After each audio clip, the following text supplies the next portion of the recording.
Hello, this is Aaron West. I am the author of the A24 New Wave. In this book, I look at A24's output and I make the argument that we are in a new wave movement right now. A24 plays a major role. This book has a supplemental podcast where each episode is a brief conversation about an A24 related topic, whether an actor, director, or even a genre. As I continue research for the book and conduct interviews, I expect to record podcast episodes with people involved with the company. You can find the podcast at cinejourneys.com or wherever you find podcasts, and we are proud to be members of the Someone's Favorite Productions podcast network.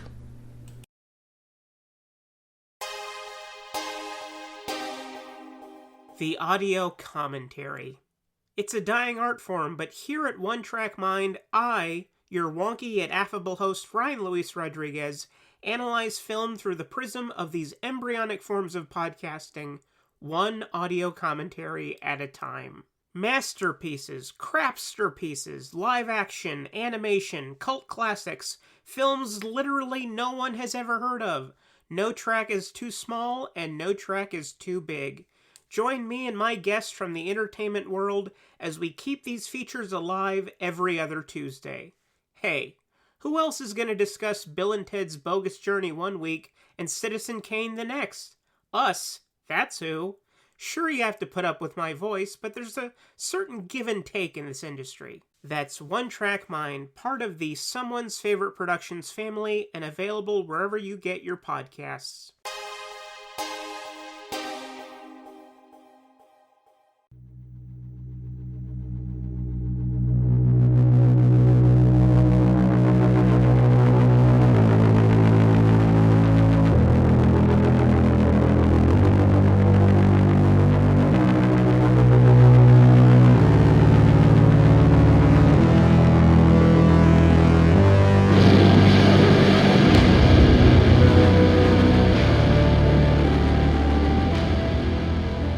And welcome to the Kulturecast. I'm Chris Stachiw, and I am joined by everyone's favorite cannibalistic snake man, Mr. Eric Kniss.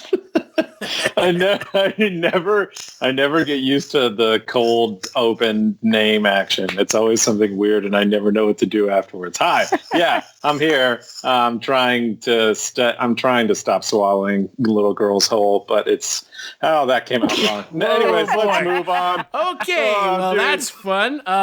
We are also joined by Jess, Byard, filmmaker and writer for various movie websites, including Blumhouse and Bloody Disgusting, and I believe also an award winner as of this previous weekend. Yes, that is true. My partner in crime and I, as far as creating goes, won Best Ohio. We are from Ohio, so that is where I am currently.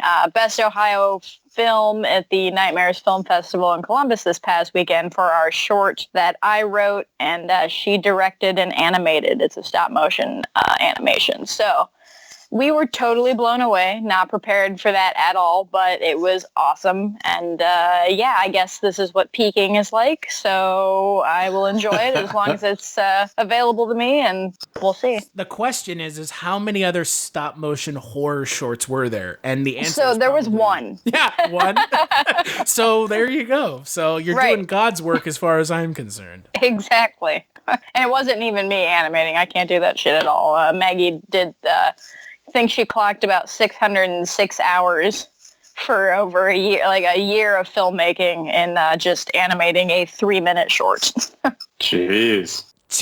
That's like those people that do like cross stitching and they're on Reddit and they're like my nan made this for me. It took her 20 years, and you're just like, holy fuck, what? Right. It took her your entire life. It was the only thing she ever did for you. Yeah, that's the same thing. It's like 600 hours to animate this. Oh my god! But it paid off. That's all that matters, right? Exactly, it did. It was fantastic. It was, and now I just want to get back into production. So. And you know what? I can guarantee you that your short film was better than the film we're going to be talking about. We're going to be talking about The Taking of Deborah Logan. This is one of Eric's suggestions, so they can't all be good. That's what I gotta say. They can't all be home runs. 73 Apple, take one, Mark. The story of Alzheimer's is never about one person. My PhD I'm gonna start again. You You want to keep the house? You need to sacrifice. You talk to me about sacrifice? Hey. Hi. Ma! They want to make a movie about me. Isn't that Yes. right? We will live and document our subjects' physical and mental degradation over the course of 2 one-month periods. We're gonna have fun, right? Yeah. Okay, good. I'm not interested in being exploited.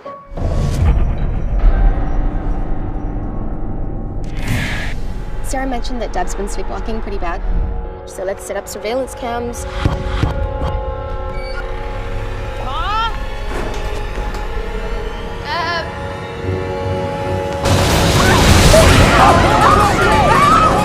He really gave us all quite a fright with your late-night gardening. This is not normal sleepwalking. You should come see this. It's not good, Doc. Do you remember a man named Henri Desjardins? Went missing 30 years ago. I tried to wash you in the river, you know. How locked you become. That woman is crazy. The notion of spiritual parasites does exist. Okay.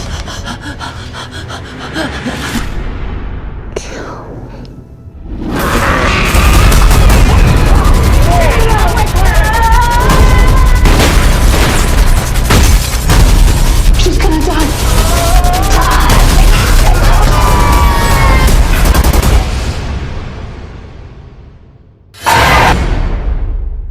So the film is directed by Adam Robitel, written by Adam Robitel and Gavin Heffernan, stars Jill Larson, Anne Ramsey, and Michelle Ang. The film centers around a student who is being filmed by a film crew. Jesus Christ, I fucked that up. An elderly woman who's being filmed by a student film crew for her thesis, and she's battling Alzheimer's, but possibly more. The film's also produced by Bryan Singer, so...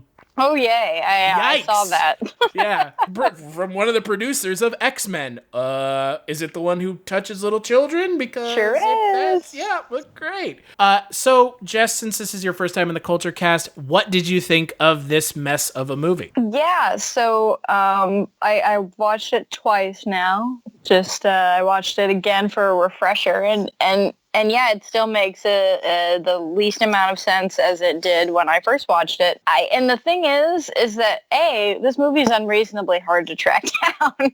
It's like you can't buy it on DVD. You can't do anything. Like I actually ended up buying it on YouTube on accident, which is unfortunate. Oh, no. Sounds like Eric buying Batman versus Superman when he was drunk. You know what, though? I would much rather accidentally buy this movie than Batman versus Superman. That's fair. That is fair. At least it's not 4 hours long. Ugh. But yeah, no.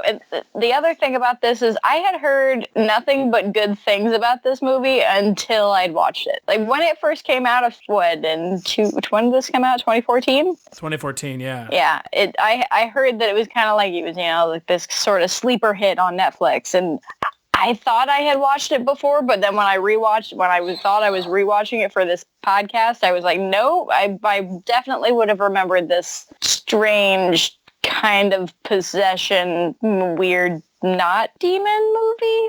Why be something easy like a demon when it's a cannibal snake man, voodoo doctor, pedophile, blood ritual? Well, I guess. Yeah. That's all of the things that they cover, and none of them make any amount of sense. Well, he's French, so voodoo. Okay. Is that how that works? Yeah. I mean, I don't know. So you didn't like it, is what you're saying? No, I was not. What about you, Eric? Since, you're the reason we watched this movie. Some of us for the first time, some of us for the second time.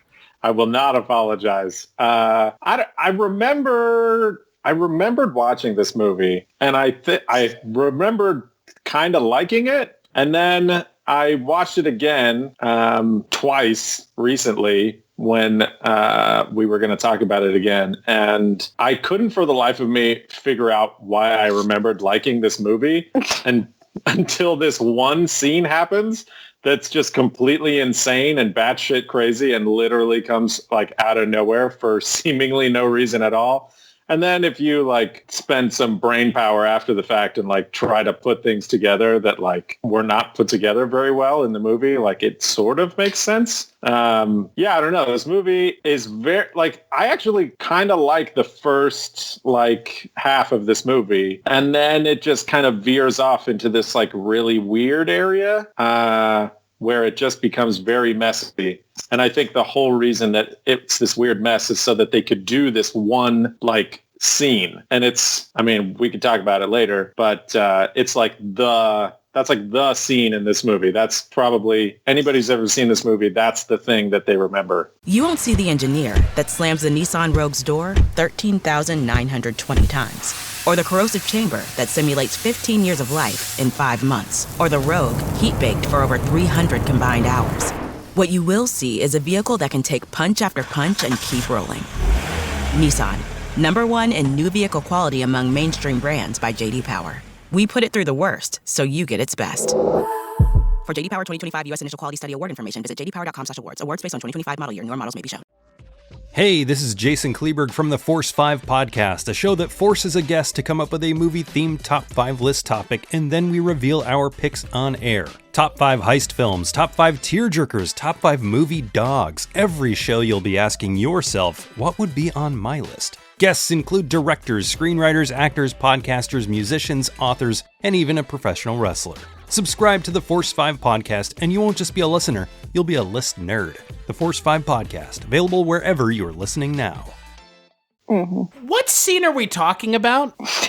I'm being serious. Are we talking about the scene where she swallows someone like a snake? Yeah. Yeah, like the little girl with like eating the little girl. Yeah, because that shit was really stupid. I was reading a bunch of reviews that were like, this one scene is super crazy, and once the movie was over, I was like, are they talking about the thing with the snake? Because I saw that in Nightmare on Elm Street Dream Warriors. But it was a lot more fun in Dream Warriors. Yeah, much better movie, made by, again, someone who doesn't touch little children. Again, that's the last Bryan Singer joke. But it won't be. It is, actually, because this movie has tons of problems without the sweet, soft, supple, lotioned hands of Bryan Singer. See, told you it wouldn't be the last one. Yeah, right. The issue with this movie is it falls into every single trap that found footage kind of is known for. Aside from the shaky cam, I will say that it is remarkably steady. Until the third act, until the last 10 minutes of the movie, where the movie's like, you know that thing that you hate about found footage movies? Here it comes. Yeah, here it is. Quick cuts, and you can't see anything, and it's super dark, and you can't tell what's going on, because that's super cool. There's no payoff at all. Yeah, welcome to found footage, folks. I'm surprised at the beginning it wasn't like, this footage was found in an abandoned mill somewhere. We don't know how it got here. Like, okay, we're just par for the course at this point. It did have a title card, though. So it did have a title card, and that's something we talked about on the Ghost Watch podcast, where it's like, sometimes you don't need a title card to be successful, and this movie just fell into every trap. You've got, and you guys will probably appreciate this reference, you have fake Lin Shaye, who's just okay as an actress in this movie. You have Jill Larson, who is given the reins of the movie, and like Eric said, the first half of the movie is okay, but then the second half of the movie, it just completely falls apart because you don't get to see enough of her performance, and she's the best part of this movie. Well, and I think that it's interesting as far as, the first half of the movie is a very standard, like you said, it's okay. It's a very standard found footage setup. The crew comes in, meets the characters. Oh, hey, we're doing this documentary about Alzheimer's. And I was thinking to myself, it's interesting that, the whole purpose of found footage is to kind of make it seem more realistic, right? It's supposed to be a more realistic scare. That's why it's supposed to be scarier, because it could happen to you. Look, it really happened to these people. But it's interesting to me that, in the 70s and 80s, the way that they, did certain exploitation movies to try and make them seem more realistic was amp them up and make them, as crazy and obscene as possible. And in found footage movies, and in particularly this one, the way that they try to make it more realistic is to make it as mundane as humanly possible. Like going to the doctor's office and talking to these doctors about brain scans is just why is that even in there at all? Well, the movie had to be an hour and a half somehow. This is That's true. another thing. Found footage movies should never really be more than like, I would say 80 minutes. Well, and the thing is if it's an hour and a half and it's successful, it's a truly exciting found footage film. Mm-hmm. It's something that really kind of goes out of its way to break the mold or do something interesting or kind of mixed medium with like faux documentary and found footage. And this movie tries that, but then it just goes back to like the cheap shit that makes reality horror films so one note. Right. And that's, I think, again, when we talk about a movie like The Taking of Deborah Logan, you look at the way this movie is made, and it's almost like two different movies. The first half of the movie is like very character-focused on the character of Deborah Logan, and then the second half is just complete stupidity, every single cheap trick in the reality horror movie book being thrown at the wall and seeing what sticks. It also gets there really, like, for a movie that is too long and feels too long, it does kind of seem to skip the second act, and that you just, you're more focused on the characters in the beginning, and then it kind of just all of a sudden switches to where Deborah Logan has, like, she's just crumbled and gotten sicker and sicker, just kind of all of a sudden. And it like, I felt like I was missing something. And you know what? Maybe I fell asleep and missed 5 minutes. I'm not sure. I can't say that I didn't do that. But it just seemed like it was like, okay, we're moving along. She's mostly okay. And then all of a sudden she's like, has to go stay in the hospital. No, you did not miss anything. Okay. That's exactly what happens. It's one of these movies that doesn't seem to think it's important to give the characters a 3-part arc. Right. There's a 2-part arc, and it's characters becoming, or characters not crazy, then characters crazy. There's no becoming crazy. I mean, her character goes from 0 to 100. At one point, she's just kind of like, hey, kind of speaking in tongues, and then next scene, she's fucking stabbing someone and jumping up and down and doing all sorts of wacky shit. It's just like, like you said, did we miss something here? Exactly. It's just all of a sudden just turns on a dime. Yeah. And it feels cheap. I think there's even a scene where like the doctor shows up and she's devolving so quickly. I've never even seen it like this. I'm like, what? The movie even knows that shit is happening too fast. Like, it's called hanging a lantern on it. Yeah. It's interesting. Or she's like, oh, we're not going to do anything at all to try and explain this aside from throwing this one throwaway line just to let the audience know that maybe something's not quite right. Yeah, and that's really interesting to me, too, upon rewatching this movie.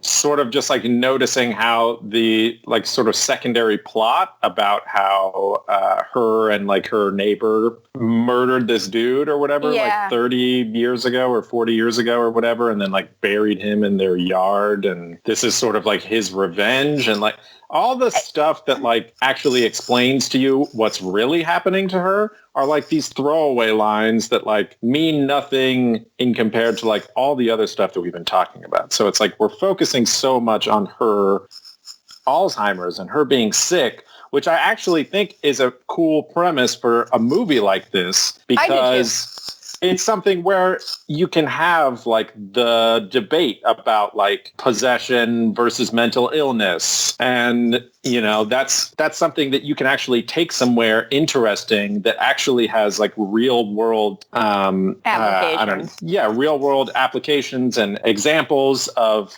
studies that have been done, like actually, and they just decided they're like, well, she's going to have Alzheimer's, but then this insane shit happens that has nothing to do with the fact that she has Alzheimer's, unless it's like, one of those things where like, oh, she only got possessed because she has Alzheimer's because like her mind is not as strong-willed as it used to be or something like that. Yeah. And I think that's just cheap, and you're not using your cool initial idea to its full potential because you had this other idea that you cared about more that wasn't as good. Right. I think it's even kind of almost a bit of an insult to people, like people who suffer from Alzheimer's and family members that have to like care for them, that is a huge struggle.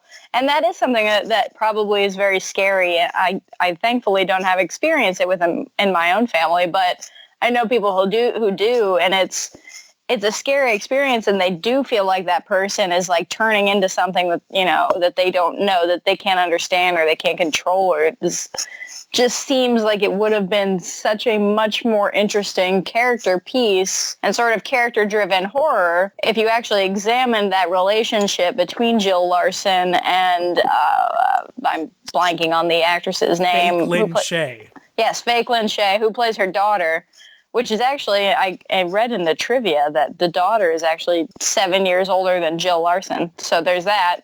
You won't see the engineer that slams the Nissan Rogue's door 13,920 times. Or the corrosive chamber that simulates 15 years of life in 5 months. Or the Rogue heat-baked for over 300 combined hours.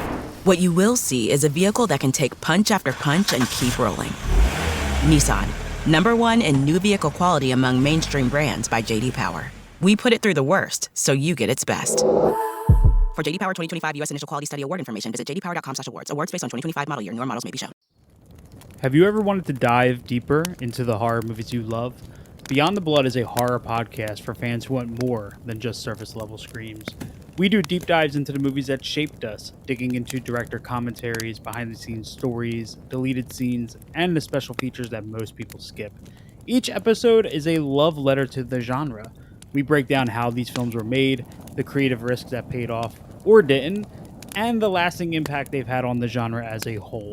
From 70s slashers to modern nightmares, we celebrate the craft, chaos, and characters that keep us coming back. If you're the kind of fan who rewatches movies with the commentary on, or you simply grew up in the video store horror aisle, the Beyond the Blood podcast was made for you. New episodes every single week. Subscribe, and let's dig deep. Welcome to the Beyond the Blood podcast.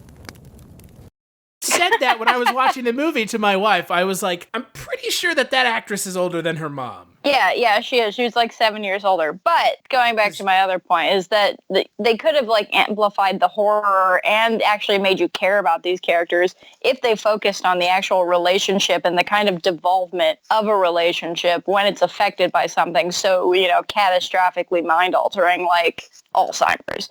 But no, they're just like, well, we're just going to say she has Alzheimer's because that'll explain why her, you know, she's not remembering things and doing things weirdly. And that's why she becomes a snake. For some reason.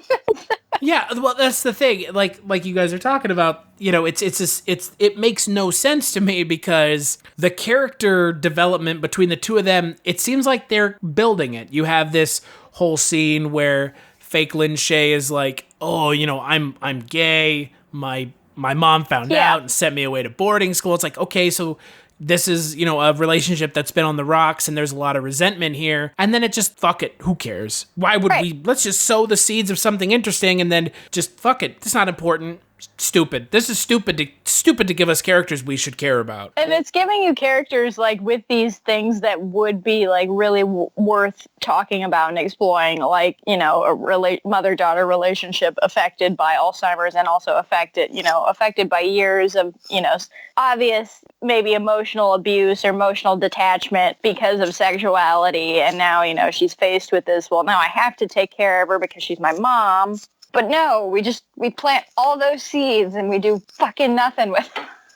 But she becomes a snake. So, so that's what, I mean, we get to see a scene at the end of the movie where a actress with CGI swallows a smaller actress. Wow. How awesome. What a great film.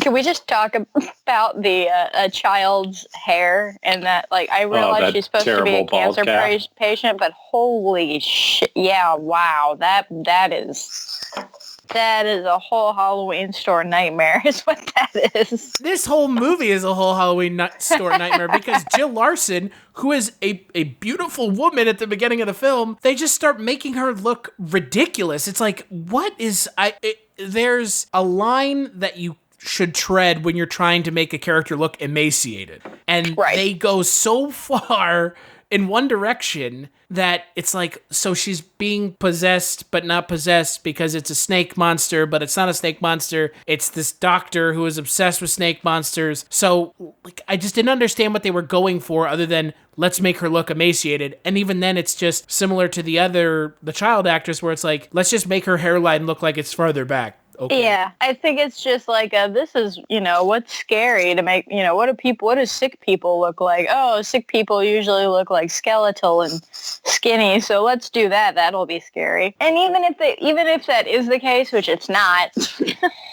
but let's entertain the idea that it is scary for a moment. It's not like you can even see it half the time anyway, because the only real scary part that ever does anything with her emaciation is when, the cliche scene of going up into the attic and finding her sitting at that, desk or whatever the hell it is, naked and her spine is jutting out of her back like she's, some kind of Clive Barker creation. But like a snake monster? It's like a snake monster.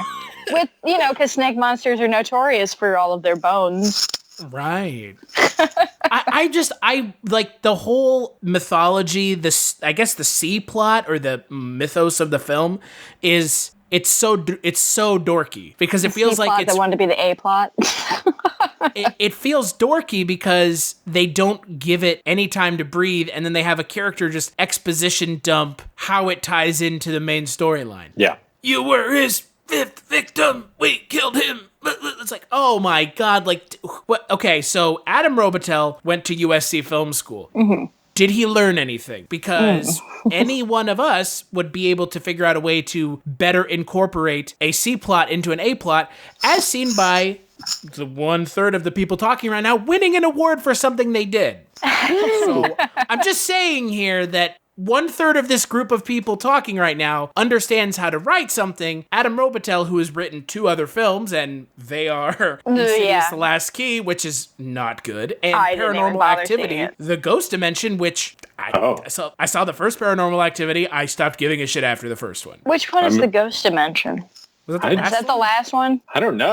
Okay. I thought I had seen all of them, but maybe I hadn't. I think it is the last one. Yeah, that one's a big pile of shit. The Mexican one was actually really good for a Paranormal Activity movie.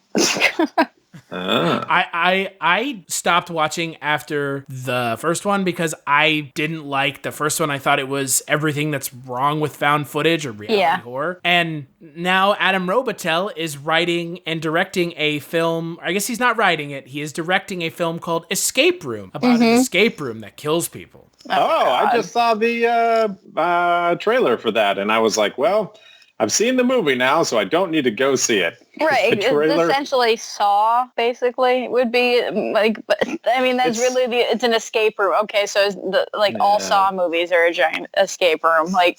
So much so that in Las Vegas, they have a Saw escape room, so... Wow, okay, well... Oh, wow. I mean, speaking of movies that, just continued to get worse. Yeah, right. Where's the Taking of Deborah Logan 2 so we could see the sequel to the shitty movie? And that's the thing. They have a stinger at the end of this movie. Like anyone fucking cares. They have the creepy little girl stinger at the end of the movie where she does the knowing creepy smile into the camera that lingers too long. I guess I'm the snake monster now.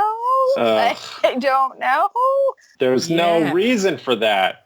Come on. It's called a stinger because they're going to make a sequel, The Taking of Deborah Logan 2. This time, Deborah's pissed. Snakes on a Deborah.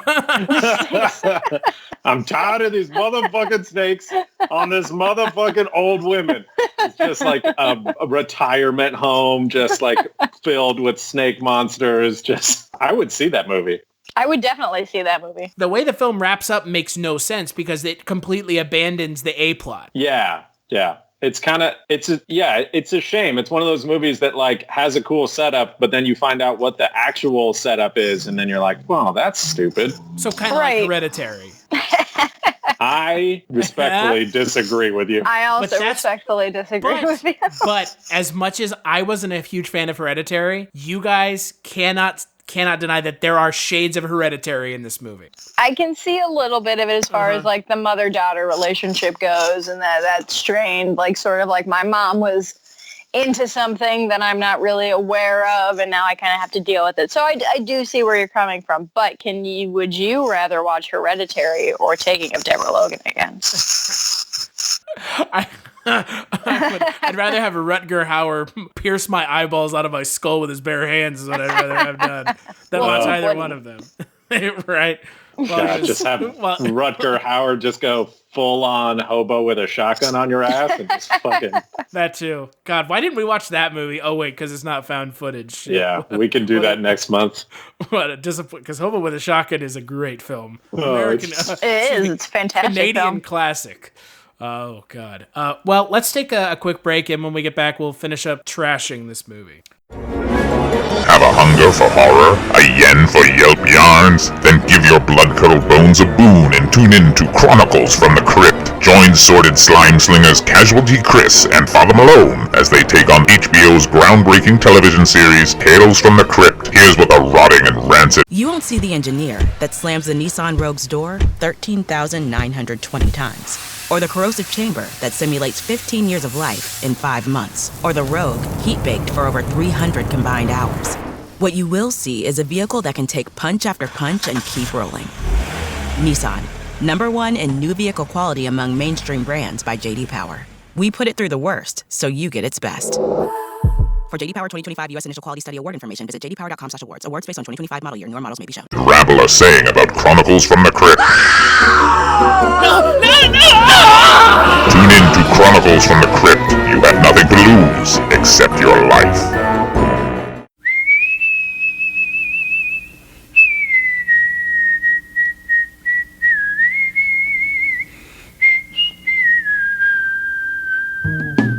Who is Carl Kolchak? He's a reporter. Now that is news, Vincenzo. News! And we are a newspaper. We are supposed to print news, not suppress it. With the INS. What's an INS? Independent news service, sir. Founded in 1904 by Enrico Paluzzi. Who seems to have a nose for the strange and unusual. Well, last year in Las Vegas, I uncovered a series of murders that turned out to have been committed by a vampire. And what is the Kolchak Tapes? It's a podcast. All about Carl Kolchak. What's a Kolchak? The Night Stalker. And where can you get it? On iTunes, Stitcher Radio, and at www.kolchaktapes.com. As foolish a game as any that Gory the Ghoul could make up.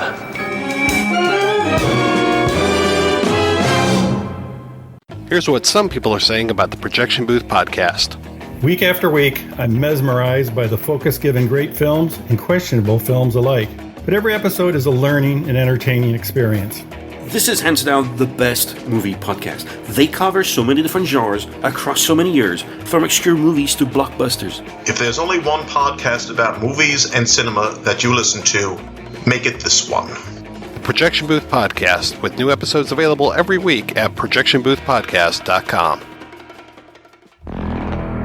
In 1985, a curious phenomenon occurred. The Twilight Zone returned to television, featuring all new tales of mystery and imagination from the minds of Ray Bradbury, Harlan Ellison, George R.R. Martin, and Stephen King. Dreams for Sale, the Twilight Zone 85 podcast looks back at that land of shadow and substance and re-examines the groundbreaking successor to Rod Serling's legacy. Featuring new interviews with the show's creators and cast, Dreams for Sale can be found on iTunes and at twilightzone85.com. Dreams for Sale. We'll be waiting for you in the Twilight Zone. All right, so we are back, and we are talking about the Taking of Deborah Logan. Jess, I'm curious, since we are talking about a bad reality horror, that's a term that Mike, I think, was championing on the Ghostwatch podcast. What is your favorite reality horror movie? And so when why? you say reality horror, you mean like found footage, right? Yeah, but Mike was taking umbrage with the term found footage because he referenced, I don't exactly know what movie he was talking about, but it was a movie where they actually used like footage that they found like in like dumpsters and like newsreels. Oh, okay. And things of that nature. I get that. I see that. That's a good question. I mean, there are a couple that I can point out to. So most recently, the best ones that I've seen are the Creep movies. Creep 2, and is Creep 3 out? I'm Inevitably not sure. Creep 3 coming soon to a video on demand box near you. Yes, somewhere in there. But that one, those two, I enjoy those. I as much as I'm not a fan of mumblecore in general, and Mark Duplass's mumblecore films in general, I do appreciate what he's doing in the horror genre. lately. So those two I liked. Going more in a foreign direction, Troll Hunter is fantastic. Oh, Troll Hunter! Oh, yes, that just made me so happy. Yeah, Troll Hunter is fantastic. That is a movie that uses just like that style of storytelling perfectly, and it uses the visual component to that perfectly, because while you're not always seeing everything entirely, you get to see enough of it, and you're not, sick, and you're not, trying to enhance the brightness on your screen to see it all. It works really well. What's your least favorite found footage movie? My least favorite found That's footage. an even better question, because everybody has that one that sticks out. I gotta say that I really don't like The Bay. So The Bay... Nobody even saw that movie. Yeah. I saw it. I know, but the three of us seeing it is not representative of the population. That's fair. It's not at all, but it's not great. Don't see it. Doing one more, maybe more more seen would be The Devil Inside, which I think is just freaking hilarious that they even managed to get like that movie anywhere near Anthony Hopkins. I don't understand how that happened at all. Or am I confusing that with another devil movie? No, yeah, that's a different one. You're combining. You're talking about Last Rites, aren't you? Oh shit, yeah, I am. I'm combining Last Rites and Devil Inside, because the Devil Inside is the one with the lady that pulls down her lips. And it's like all like that's the one with it's got like Michael Pena in it or something, and he's yeah, that's the one. It's pretty terrible too. I mean, they're both movies are terrible. Yeah, they're both bad. The Anthony Hopkins one. That's why I'm combining them. You know what? If they would have combined them, I would have watched the shit out of that. Michael Pena and Anthony Hopkins star in a semi-found footage double exorcism movie extravaganza. That sounds like the greatest thing I've ever seen. Sounds like a more exciting movie than The Nun. Oh. The Nun, Eric's least favorite movie of the last however many years. The Nun we always use. 30 years. That's a lie. It's not the worst movie you've seen life. In theaters. You're a liar. I don't know. The worst movie you've seen in theaters was Halloween 2018. That's not true. The Nun was worse. The Nun was really bad. That was the worst movie I've seen in a really long time. Anyways.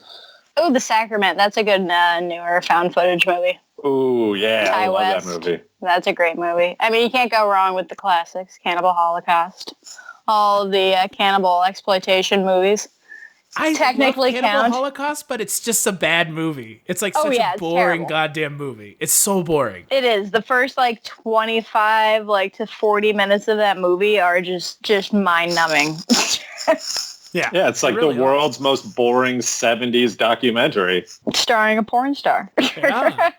Yeah, it's true. Didn't even know that. Yep. Yeah, found footage, reality horror is so hit or miss, because you have something like Ghostwatch or WNUF Halloween Special that do it right. Mm-hmm. And then you have this being the Taking of Deborah Logan that just does it it's so generic. There's nothing. And that's the thing. I don't understand why this movie was being like you said, Jess.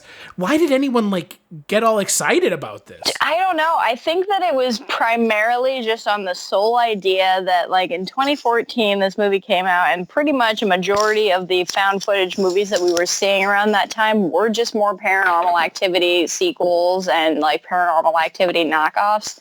So I think that even just the idea that this movie was maybe doing something a tad bit different as far as going with the Alzheimer's angle and hitting that sort of a different sort of found footage monster or reasoning was enough for people to kind of be like, oh, this is so refreshing. This is great. And I think if all those people went back and rewatched it now, 4 years later, and with all the great horror movies that are coming out in the indie spectrum now, I think they would their opinions would entirely shift. Ain't It Cool News said it's found footage done right. One of the most effective entries in the popular subgenre. In what fucking universe? Right. Yeah, I think you're right, Jess, that this movie came out at a perfect time where people were into found footage, but they wanted it to not suck so hard. And this movie just sucked less than the other ones. and it was different enough. And plus, it has this awesome snake monster scene. I swear to fucking... You won't see the engineer that slams the Nissan Rogue's door 13,920 times. Or the corrosive chamber that simulates 15 years of life in 5 months. Or the Rogue heat-baked for over 300 combined hours. What you will see is a vehicle that can take punch after punch and keep rolling. Nissan, #1 in new vehicle quality among mainstream brands by J.D. Power. We put it through the worst, so you get its best. For J.D. Power 2025 U.S. Initial Quality Study Award information, visit jdpower.com/awards. Awards based on 2025 model year. Newer models may be shown. Hello and welcome to Tumbleweeds and TV Cowboys. My name is Hunter. In this podcast, I'll be joined by a different guest each week to discuss a classic Western movie or TV show. I've been a fan of classic Westerns for as long as I can remember, and in recent years, they've become very nostalgic for me. I love the aesthetic, the tropes, and I love seeing different filmmakers' takes on them. At their best, they're incredibly entertaining, rewatchable, and some of my all-time favorite movies are Westerns. We'll mostly focus on Western movies made in Hollywood, but we'll also be covering spaghetti Westerns, and one thing I'm very excited to get into are Western TV shows. I've got some amazing guests coming on the show, film professors, historians, and podcasters. And Tumbleweeds and TV Cowboys is part of the Someone's Favorite Productions podcast network, and many guests on the show will be from other shows on the network. Thanks for listening. Snake monster god. Guys, I'm 100% certain that the only reason that this movie even exists is because of that snake monster scene. I mean, yeah, and that's the thing that people love. The snake monster scene is such a worthless payoff, though. I don't know. I watched it and I was like, what the fuck? I mean, it is the most interesting thing in the movie. Like, that scene is the most interesting just because all you're watching up until then is just some people go to the doctor's office every once in a while, and an old lady is getting progressively skinnier, and that's all. So once that kind of like that weird visual just kind of happens for seemingly no reason out of the blue, it was at least surprising. And let's not forget there was another found footage movie that came out the same year, and that would be As Above, So Below, which is also equally confusing and dumb. But in my opinion, a much better movie than this movie, yeah. And I give As Above, So Below a pass because the Dowdles have done one of the greatest found footage horror movies ever, which is the Poughkeepsie tapes, which finally got a release last year on Blu-ray. Yes. Oh, yeah, baby. I will go to bat for the Dowdles forever because of how much I love and because I gave them something they wanted, which was getting to interview the three of them for the Poughkeepsie tapes, so I'm a little biased. That's nice. But yes, As Above, So Below is not good either. It's just better than this. I think they were just really trying to do something different with that. Like, the found footage was still popular, and I think 2014 was right at the beginning of this sort of indie horror boom, and the different takes on it weren't really coming out yet. So we were still in this weird, like, regurgitated found footage, whatever, where people are still, like, just trying to start to do something a little bit different. And I guess that's where you get those two entries. Thankfully, those were just test runs. And Adam Robitel, it's not like he's gone on to do some really great, award-winning films either. That's the thing. I mean, he's gone on to make some, franchise horror films that, we talked about Insidious Last Key earlier this year, and that movie is... I didn't even see it. I haven't seen an Insidious movie since the second one because I was so pissed off at the second one, I just never went back for any more. Yeah, you don't need to. Those movies actually have Lin Shaye in them. Yeah. That's fair. Yeah. That's the other thing about this movie. The people that are cast in this movie that we do end up following, like Michelle Ang as the kind of the grad student, I guess, and like her friends that are there with her, they don't matter. Yeah. They don't matter at all. You know how little they matter? We're not even told what happens to them at the end of the movie. I was going to say, does anybody really even die in this movie? The sheriff who fake Lin Shaye is like with? I guess. No, she can't be because she's a lesbian. Because she's talking to her. But isn't well, that was the thing. I thought that the sheriff was who she was talking to. No, I thought she was talking to her girl. Like I thought it was implied that she was talking to her like girlfriend who might be like. Oh, I don't know. Like that, because she said, "Oh no, I just had to tell her I had to move home for a couple months because I didn't have the balls to tell her what the truth was." Which I don't even understand because it's like, how can you not tell your significant? if you're with somebody and you can't tell your significant other, you got to go home to take care of your parent who has Alzheimer's, then you might want to reevaluate that relationship. This movie didn't think too hard about any of the decisions that it made. No, not at all. But I was just like, I don't even understand why you're saying that. What do you mean that you don't have the balls to tell your significant other what's going on? You can't tell them that your parent has, a very common disease that happens to a lot of people. What? So 2014 had 1, 2, 3, 4, 5, 6, 7, 8, 9, 10, 11, 12, 13, 14, 15, 16, 17, 18, 19, 20, 21 found footage films released. No, it did not. Yes, how many did I see? Oh my God, you got Let's go down the list. So 2014 seems to be a year worth talking about. This is a side tangent we're talking about. Paranormal Activity, the marked ones, came out in January. That was that was the Mexican edition, and actually that one was pretty enjoyable. Devil's Due came out in January as well. Have no idea what movie. Did see that. Super boring. Don't need to see it again. That one was another one of those exorcism ones. Not good. Blackwater Vampire. Nope. I don't know what that is. Didn't see that one. Well, it seems to be a horror film with a vampire on the cover. It looks quite stupid. Mm-hmm. Exists in March, which is the Bigfoot movie directed by none other than one half of the directors of the Blair Witch Project. I did see that. That one was okay, if I remember correctly. It's the lesser of the two Bigfoot found footage movies. The other Which one, the what's other the other was one? Bobcat Goldthwait's, right? Yeah, Yes. that one was way good. better. Yeah. The Den. I believe this is a... It sounds familiar. I watched this one. I don't remember anything about it except for that I watched it.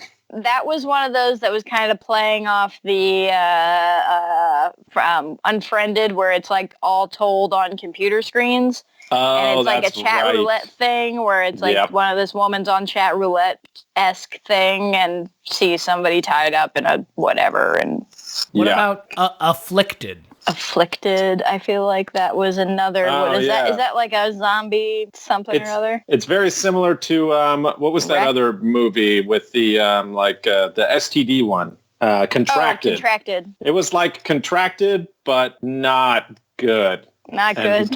I enjoyed Contracted. Contracted's great, but Afflicted was weird. That it had like a whole thing where he became like a vampire-y something or other, and I don't know. Yeah. So the next one is a comedy found footage film. So I guess it technically doesn't count. It seems to be a French foreign found footage film. No idea. The next one on the list is A Haunted House 2. Great. No. There was one that was called A Haunted House 1? Yeah, it's the Wayans. The Wayans Brothers parody thing. Oh, yeah. Okay, didn't see that one. Yeah, no. The Sacrament came out in 2014. Yeah, that was good. Alien Abduction. Never even heard of it. No idea. I probably watched it because I watch every Alien movie that comes out, but I have no idea what it is. Inner Demons, that's the one about it's kind of like the Taking of Deborah Logan, right? Where it's like she's like a drug addict who might be possessed by a demon as opposed to an Alzheimer's patient who might be possessed by a demon. Oh, man. Into the Storm, I mean, that doesn't really count, but that movie, oh, dear. Oof. Boy. Oof. The Possession of Michael King. That one I feel like I saw. That was like in the long string of the Possession of string of movies for some reason. It just seems like one of those made-for-TV, like, Hallmark movies. Yeah. As Above, So Below came out in 2014, but we already talked about that. Mm-hmm. Gore, Quebec. Oh, yeah, Canada. Right. The Taking of Deborah Logan, obviously. Then we've got Hangar 10. I mean, I've never even heard of some of these movies. These sound like a lot of straight to whatever, VOD. And then VHS Viral came out right towards the end of 2014. I can't separate any of those movies in my head. I can remember the stories from the ones that I like, but I can't tell you which one they're from. I think VHS Viral is like the only one that I literally can't remember anything about. The only one I remember is the one where it's like the glitch monster. That's the only one that I liked. That was I remember that one. It? That was cool. The cult one was cool. Where it's like birthing the devil or whatever. Yeah. Yeah, that's in VHS too. That whole sequence is fucking so cool. You know what? Maybe Viral I don't really remember either. And then the last found footage film of 2014, the kiss of shit. The Pyramid. Dear God. Oh, God. I saw that movie. This movie is absolute utter dog shit. I got a free copy of that movie to write about, and I was like, nope, no thank you. No thank you for that. Poor Dennis O'Hare couldn't make that transition to the big screen, so you should probably just stay on American Horror Story. Yeah, pretty much. So yeah, 2014 seemed to be a year of really... like you were saying, Jess, like that seems to have been peak found footage. Yeah, that was like right peak found footage, and right before we hit like this really awesome indie horror boom we've been in for the last couple of years, because that, like, I think everybody was just so fucking tired of it. It's just like, we're done. We need to do something else. Like in 2017, we had 3 found footage. In 2016, we had like 7 or 8. So, you know, it's not 21 is what I'm saying. And in 2015, it was kind of slowing down. But yeah, 21 is a lot. That's too many. Yeah. And like the fact that I've heard of or seen most of those movies is insane. Well, because they were all just like, I think a majority of them all were like hitting Netflix and variety streaming things where it was just like, okay, watch it, because it's there. Yeah. Yeah. Just like straight to VOD or streaming or whatever. And you're just like, oh, that's a new thing that I haven't seen. Like, I'll just, whatever, I can rent it for $5. I'll watch it. Netflix has become the great disseminator of found footage movies. You can go on Netflix right now and watch like most of those movies. Yeah, I think that's where I watched most of those movies to begin with. You can go watch Jerusalem on there as well. Oh, fucking Christ! And that's the thing. And this is something we've talked about, Jess. Found footage is kind of a dirty word in the horror kind of community, because everyone's just like, yeah, found footage fucking sucks. Yeah. Well, now it's funny. I'm seeing it kind of come back around, though, because it's been out of everybody's kind of like, because that was the case for so long. And now it's been so long since we've been inundated with them that every like little one that comes out here and there, everybody jumps on. It's like, that's not so bad for a found footage movie. That seems to kind of be the latest ones that I can think of are the Hell House LLC movies. Yeah. Oh boy. I can't. Okay, you guys can shit on it all you like. I'm not gonna shit on it because Stephen Cognetti was super nice with me. No, you know what? Even though he knew Eric was gonna not like his movie. You know what? There are parts of Hell House LLC that I do enjoy, and that I was going, you know what? It's not bad for a found footage movie. Overall, and the second one where I was my issue with the first one was like, okay, I need a little more explanation on something, and then the second one happened, and I was like, okay, I didn't need that much explanation on anything. But you don't like an exposition dump in the last 10 minutes of a movie?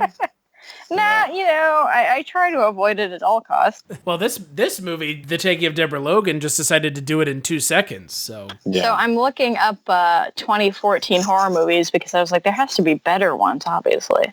So just as a little bit of a recommendation for movies you should see from 2014, Starry Eyes. Oh, that movie's amazing. Movie. Not a found footage movie, fantastic movie. It Follows, I'm a big fan of. Oh, yep. I know that Chris is not a big fan. That's fair. It is a very divisive movie. It Follows, The Witch, The Babadook, all fall into the same overhyped indie horror movie trope thing that's been going around for a while that I won't say Don't Breathe because I know how much Eric loves that movie. I will fight you for that movie. But that movie's not also not a horror movie, so there you go. Which movie? Don't Breathe. Don't Breathe. Oh, okay. Yeah, that's... It's interesting. Look at that. Oh man. Eric. That last scene with the turkey baster, I was just like, I don't know. I don't think I can just... Oh man. I mean, I don't know. There's it makes me squeamish. Like I can only imagine how it would make other people feel. A Girl Walks Home Alone at Night was one of my favorite movies from 2014. which is also fantastic. Like horror adjacent is probably a better way of describing it than just straight horror. But yeah, I mean, she's a vampire, so I would count it as a horror movie. So yeah. Just like Don't Breathe, horror adjacent. I mean, That's I don't fair. know. Don't Breathe is more horrific than a lot of movies that I've seen that would call themselves horror movies. Well, I mean, it's home invasion. So I mean, Horror Chris, do you adjacent. count home invasion as not horror? I mean, how many home invasion found footage movies exist, or how many home invasion movies come close to horror? The Strangers. Yeah, The Strangers. That's a home invasion movie, but that's like a full-on horror movie. Yeah. Yep. The Strangers is, but it's also because it's also kind of a slasher movie. Ooh, Hush. Hush. But that's yeah, that's Flanagan, right?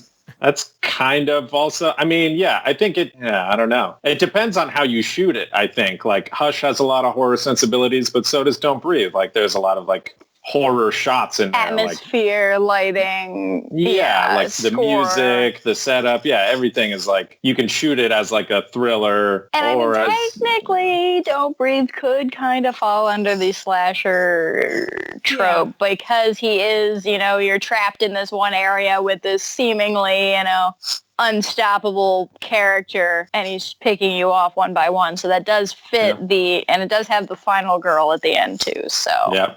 It has a small but I think effective kill count in that movie. What about Blair Witch from 2016? Ooh, wow. Found footage horror at its finest. Holy, too many drone shots, Batman. Oh, God. I'm going to give that movie props for one thing, and that is the sound design. The sound design in that movie That's is fair. some of the best sound design I've ever heard, and watching it in the theater with it being fucking loud and everything like surrounding you and everything was awesome. I'm going to give credit for it's making the Blair Witch about aliens. Is it aliens? I think so. I think I we had this couldn't really conversation, tell. Eric, and you refused to believe me, but I don't think it's aliens. I've seen that movie 2 or 3 times now, and it's totally aliens. I haven't. I've seen it. I saw it in the theater, and then I was like, well, I'm good. I mean, because it's not a good movie, and it's boring. It's just boring. And that's the problem with with a majority of found footage movies is that they just skirt the line of everyday life and boring. It's like, yeah, guys, guess what? Everyday life is boring. That's why we have movies and we have TV shows and books with all this crazy shit happening in them because that's what makes life interesting. But this could happen to you. Adam Will Wingard. never. He's him and Simon Barrett, his writing partner, have been given the keys to do an American remake of one of my favorite Korean movies, I Saw the Devil. Oh, really? Wow. And I can only imagine what it's going to be like. I can only imagine how good that Death Note movie was. It's probably going to be just as good as that movie. Yeah. Oh man. But no fan of any Adam Wingard movie? I mean, the VHS stuff is cool. What else did he do besides Your VHS? Next? Your Next was fun. Oh, Your Next is fucking badass. I love Your Next. The Guest. The Guest is great. I love The Guest, and I love Your Next. Yeah, I like Dan Stevens, but that's just because he played the Beast in Beauty and the Beast. That's fair. He did. And he was, I mean, that and he movie was is in good, Downton but I'm not Abbey sure when it's he was because it's an chubby. Adam Wingard movie that it's good. Oh, I just watched The Apostle, which he is in, which is on Netflix, which is good-ish. I mean, he's good. You won't see the engineer that slams the Nissan Rogue's door 13,920 times. Or the corrosive chamber that simulates 15 years of life in 5 months. Or the Rogue heat-baked for over 300 combined hours. What you will see is a vehicle that can take punch after punch and keep rolling. Nissan, #1 in new vehicle quality among mainstream brands by J.D. Power. We put it through the worst, so you get its best. For J.D. Power 2025 U.S. Initial Quality Study Award information, visit jdpower.com/awards. Awards based on 2025 model year. Newer models may be shown. Good in it. is it long? It's long. It seems like it feels, that's what I was It's gonna... long. It's about 20 minutes longer than it needs to be. And I think it suffers from like showing you the thing that it shouldn't show you too soon. So it's like one of those things you're like, oh, well, now I know what that is. So what are you going to do with the movie? And then it like has this thing where it has like a climax and then it sort of drops off and then it climaxes again. And it's So what you're saying is it's like the opposite of what made The Ritual good. Oh, okay. Whereas just there's like, yeah, I see what you mean. There's We don't show too you much anything happening. until the last 2 seconds of the movie. and then you're like, what the fuck is that? I want more of that end. Great. Yeah, because The Ritual is awesome. It's fantastic. Easily in my top 5 of 2018. Did that movie come out this year? It did. Right at the beginning of the year. Like, How much I think like in It's February. October right now. I know. I don't. It's I don't October even- and all the streaming like things throw on at least, 10 movies each a week.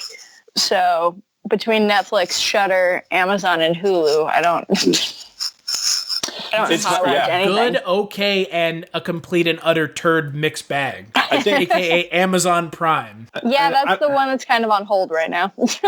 I've lost definitely the past month of my life to just continually watching Mandy over and over again. So like my brain is sort of in this weird like psychedelic dream state of Nicolas Cage-dom where I just don't know what's going on. That's a good state to be in, though. But yeah, I'm okay with it. I'm totally And there was a with it. Hellraiser movie that came out this year on top of everything else. Definitely didn't watch that. Did not see that. I heard it has Why? a really, the most disturbing scene in any Hellraiser movie, which I think is a feat. I feel like whoever said that is exaggerating, but I think they It might does have have had Heather to Langenkamp in it, though, so that's fun. I will see it at Heather Langenkamp's in it. That's interesting. Yeah. I will see it at some point because I own and have seen all of those movies at least 3 times, but except for the Revelations one because I don't count that because it's just some man dressed up as Pinhead as a Halloween costume. Literally just some guy in a Pinhead costume. Yep. You're it not is even just some you're dude. not even exaggerating. It's just Wait, some really? fucking guy. Yes. It is. Oh my! Have you never seen it? It is like No, I haven't seen past the second one. Honestly, the dude. first 2 are so good that I'm just I can't watch the rest of the 17 other ones. I mean, they all have their charm here and there, but no, Revelations is the only one without Doug Bradley, aside from this newest one, but up until then was the only one without Doug Bradley. And it's some dude, just some guy who looks like he's like Pinhead, but about 20 pounds puffier than Pinhead. Oof. And just wearing like the cheesiest latex costume you've ever seen. And pretty much what looks like rubber like pins like sticking out of his face. It just looks like, some bro went to a frat party dressed as Pinhead. Well, and the thing is we were complaining about Michael Myers getting the short end of the stick. Pinhead has really gotten the shortest of the short end of the stick. Oh, he has. Real I mean, the amount of the time that he appears in those movies decreases just steadily throughout each sequel. Or I think it's Bloodline where it's Bloodline or Hell on Earth, where he doesn't even show up in the movie until like the last 10 minutes. Or up until then, it's just whatever bullshit plot. Because the thing is with the majority of the Hellraiser movies is that after probably the 3rd one, a majority of them were just horror scripts or horror thriller scripts that they decided, like Dimension, whoever, decided to shoehorn Hellraiser elements into. Oh, no. So it's like the original Cloverfield. Right. Oh, no. Where it's just like burn. It's where it's just, here's a movie that is really not very good to begin with. Let's just put some Pinhead and Cenobite elements into it. The only movie that would have ever worked in was Event Horizon, which was supposed to be a Hellraiser movie to begin with, and then they decided not to do it. And that would have been the actual one that worked. But you know what? I still love Event Horizon. It's still amazing, but it's definitely a Hellraiser in space ripoff. There is a Hellraiser in whenever space. you try to explain it to anyone, that's always what it comes out as. It's Hellraiser in space, and they're like, oh, that sounds awesome, and you're like, you're right, it is awesome. Plus, Go watch Sam Neill is in it, and he kicks ass. And then he gouges his eyes out. And Morpheus is in it. That whole movie's just amazing. Definitely a better movie than Taking of Deborah Logan. And it's really sad that we'll never get to see the unrated cut of Event Horizon. However, thankfully there is no unrated cut of Taking of Deborah Logan because it is a bad movie and doesn't deserve an unrated cut because it left everything on screen, and if that's all it's got, well, congratulations. I mean, unless there was like 2 snake monsters in the unrated cut, then I would watch it. That's for the sequel. Oh, yes. Coming soon after Escape Room. Adam Robitel's sequel to The Taking of Deborah Logan. So, Jess, what would you give The Taking of Deborah Logan out of 5? 1. Oh, no love. No love. No love. It is boring. It's boring, and that is the biggest crime you can be, you know. If you're a movie and you're not a very good movie, at least make me laugh or something along the way. But like I said, half of this movie I felt like I missed something and that I evidently didn't, and that makes it even worse. So, yeah, nope, 1 star. What about you, Eric? Yeah, God, I want to be nicer to this movie because I suggested it. but at this point, I'm just like, maybe, I don't know. Yeah, I'm gonna give it 1.5. It's going to have a little extra juice in it for style points for the snake monster scene, which I legitimately think is hilarious and awesome. And it had a cool premise until we found out what the actual premise was. So I guess that means that Alzheimer's possession potential found footage movie is still on the table since this movie didn't really follow through with that. Yeah, so if somebody out there who is interested in making a found footage movie that tackles some type of illness, you still have that option, and this would be a good one because Alzheimer's can really affect you in a really horrifying way. Yeah, and not turn you into a snake monster, or so right. I've been told. Yeah, I mean, you don't know. That's right. I don't. You're completely right. Yeah, I'm gonna give this movie a 1. It's not good. It's just not good. It's a movie that it has a really, like y'all have been saying, it has a really exciting premise, and it completely squanders it, and it squanders the time and effort of fake Lynn Shay and Jill Larson, and those are the only two people that end up really mattering in the movie, so much so that we don't get a character wrap-up for the other 2 characters that are in the movie. No. And so I think our discussion, too, about just 2014 and the sheer oversaturation of found footage movies like during that time period is very telling as to like the era that this movie was even from and maybe why it was like regarded the way that it was when it came out. It definitely has not aged well. No. And you know, it came out 4 years ago. Yeah. Which is, it seems like so long ago. Like 4 years ago, when you say 2014, it sounds so much farther away. The world was so much different then, but it was a simpler time. A time where we had 21 shitty found footage horror movies in 1 year. And we all were like, and we all saw them all. Paranormal Activity fucking stuff. And we kept seeing them, which probably attributed to why there were so many of them. Yeah, I kept watching them, God damn it. Yeah, you have watched a lot of them, haven't you? I watched a lot of those. Oh, dear God. I've seen them all. I like the first 2. Unabashedly, I don't give a shit. The first 2 are great. After that, though, they couldn't hold it together. They couldn't figure it the fuck out. Well, and I think the world's better for that because I'm sure we're going to get a Paranormal Activity reboot. If they can reboot Pirates of the Caribbean, they can reboot Paranormal Activities. They rebooted Pirates of the Caribbean? Wow. Well, that's what Disney said they wanted to do today, so...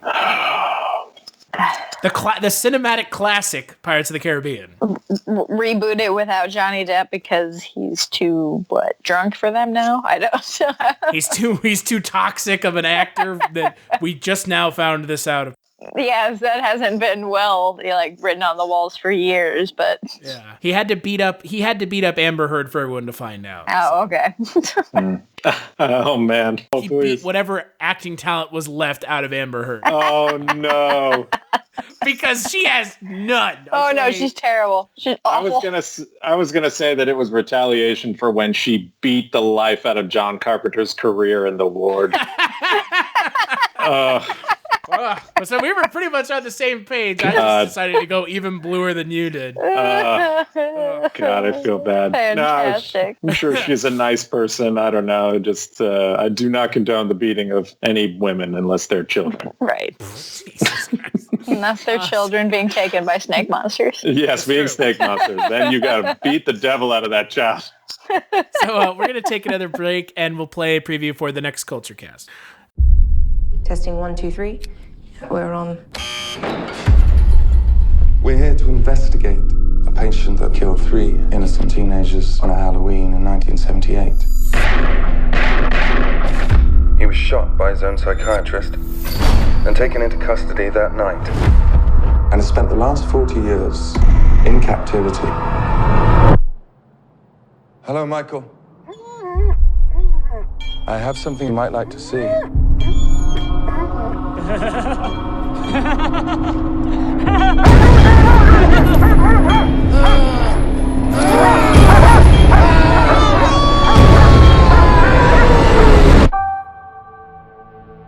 Everyone in my family turns into a nutcase this time of year. Yeah, I mean, your grandmother is Laurie Strode. She was almost murdered. Wasn't it her brother who murdered all those babysitters? No, it was not her brother. That's something that people made up. Do you know that I pray every night that he would escape? What the hell did you do that for? So I can kill him.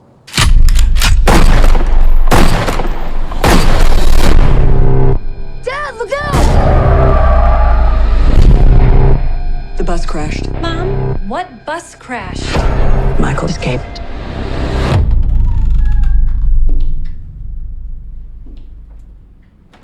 Excuse me, somebody's in here. Hello?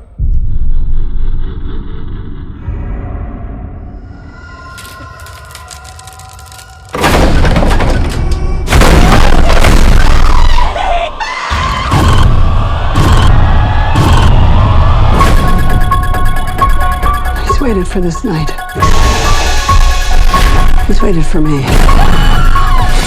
I've waited for him. Get out! Go home! Get inside!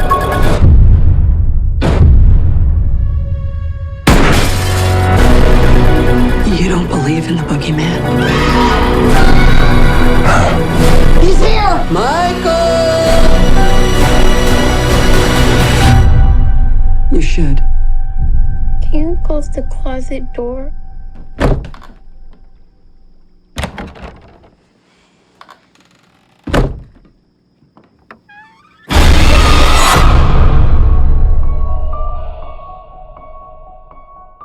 That's right. On the next Kulturecast, we're going to be talking about Halloween 2018 because now we have to kind of delineate between the two. It's not just Halloween anymore. It's Halloween 2018. Well, we had to do that before. People always just forget about that Rob Zombie one because I guess Well, they just call it that Rob Zombie's Halloween. Halloween. Yeah. Now this is comedy director who doesn't know how to make a horror movies Halloween. Oh God, it's begun. We're already going for it. The podcast hasn't even started yet. Oh, God. But until then, where can people find you, Jess? So I am on Twitter. You can follow me at writer Jess Byard. You can find me on Instagram at the same handle if you want to see obscene amounts of my cats. And I'm on Facebook, too, Jess Byard. I usually accept friend requests unless you appear creepy.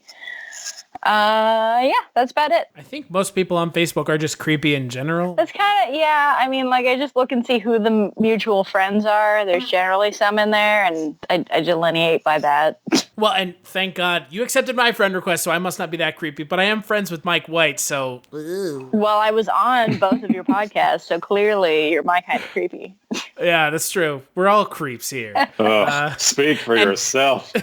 well, no one can find you on the internet, Eric, so... Nope, I'm such a creep. I'm not even on the fucking internet, so... That's fair. If you want to find me, you got to creep on me in real life.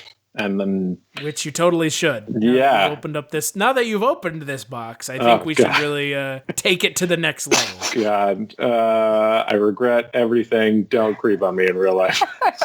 I'll give you his address. It's, no, I'm just kidding. I know your old address, but I don't know your current. You can give him my old address. I hate my old landlord. He can deal with all these weird people. Old house and be like, where's Eric? Oh, he's not here. Oh, God. All the sweaty neck beard. Somebody makes a found people. footage movie. Yeah, of you. They're called Where's creeping Eric? into your house at night. Oh my God. The Taking of Eric Kniss.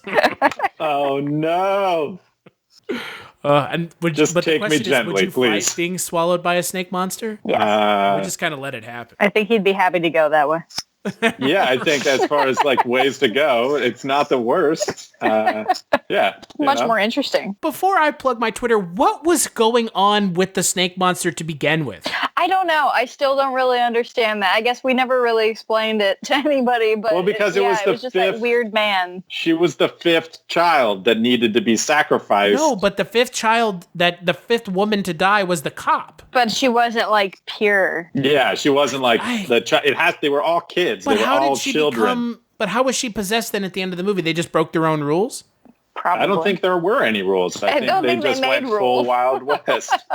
Okay, well, I fucking hate this movie. So you can follow me on Twitter at Kulturestash. You can follow the podcast on Twitter at Kulturecast, and you can check us out on the internet at www.kulturecast.com. I don't know why I said www because, Jesus Christ, people use the internet now in this day and age. HTTP // I hate you so much. You can find links over to iTunes where you can rate and review the show, and to Patreon if you want to give us some money. I'm not saying you should, but if you want to, cool. I am saying that you should give us money. So right. Support the Eric Kniss getting swallowed by a snake fund. We need to find a snake large enough for him to get swallowed by. Oh, man.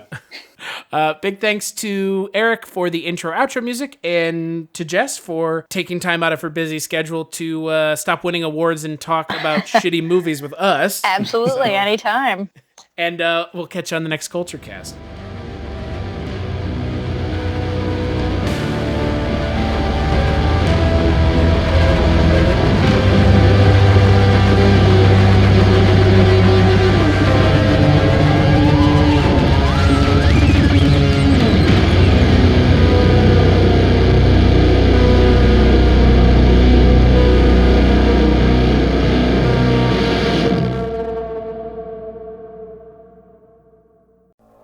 If you're looking for more horror outside of the mainstream, look no further than Unsung Horrors, a podcast about underseen horror movies. I'm Lance. And I'm Erica. Every other week, we'll cover a horror movie with fewer than 1,000 views on Letterboxd. We'll even give you double feature recommendations to pair with the movies we discuss. From gothic to shot on video, from slashers to comedies, from giallo to J-horror. We'll cover all the subgenres. So join us as we unearth these hidden gems of horror. Follow us on Instagram, Twitter, and Facebook, all at Unsung Horrors, available wherever you listen to podcasts. And part of the Someone's Favorite Productions podcast network.